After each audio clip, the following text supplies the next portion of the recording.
Update muna nga tayo sa mundo ng basketball sa Gilas, Pilipinas paghahanda sa FIBA World Cup Asian Qualifiers second window. Gilas, Pilipinas tuloy-tuloy ang practice at magkakaroon pa ng tune-up game. Sino kaya ang kanilang makakalaban? At eto nga, good news, Mike Philip local player na. Si Angelo Kwame local player na rin kaya? Ngunit bago tayo magpatuloy, ipindot naman ang like, subscribe at ang notification bell para updated ka sa susunod kong i-upload. Good news nga ito sa lahat ng Gilas Pilipinas fans at gayon na rin sa ating national team dahil sa wakas 100% local player na itong si Motor Mike Phillips at kinumpirma nga yan ng SBP mismo. Sabi nga dito na iba na ang status ni Mike Phillips. Dati nga ay uneligible, ngayon nga ay ginawa ng eligible at local player na at kumpirmado na yan mismo sa FIBA. At mukhang siya ang papalit sa pwesto ni Japet Aguilar dahil mala Japet Aguilar ang galawan ni Mike Phillips. Kung atin niyang titignan sa height, hindi sila nakakalayo. Si Japet 6'9", itong si Mike Phillips nasa 6'8".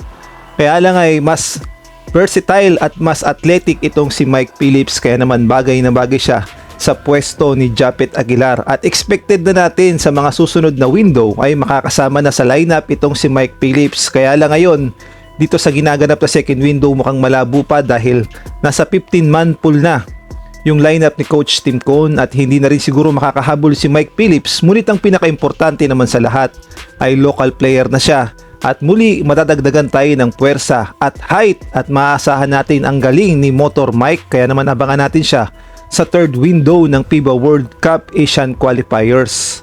Samantalang sa mga nagtatanong naman kung ano na nga bang status ni Angelo Kwame sa Gilas, Pilipinas, local player na ba siya?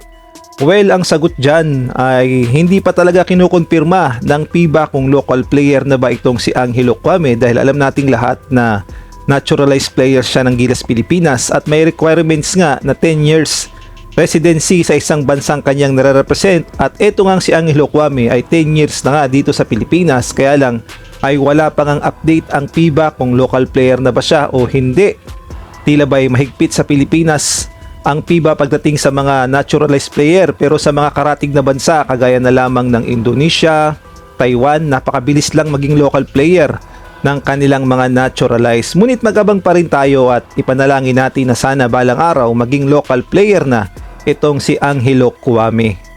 Samantalang sa ibang balita naman, update naman tayo sa ating national team, ang ating Gilas Pilipinas. Dito nga makikita natin na magkakaroon ng tune-up game ang ating Gilas Pilipinas, ngunit hindi pa tayo sigurado kung sino ang kanilang makakaharap. Ngunit handang-handa ng ating Gilas Pilipinas at kumpleto na rin ang ating Gilas Pilipinas 15-man pool. Well, yung mga makaka-tune up nila dito ay mga nakaputi, ngunit hindi pa tayo sigurado kung sa PBA ba yan o sa collegiate team ba yan. Kung may mga nakakaalam, pwede kayong magkomento sa comment section.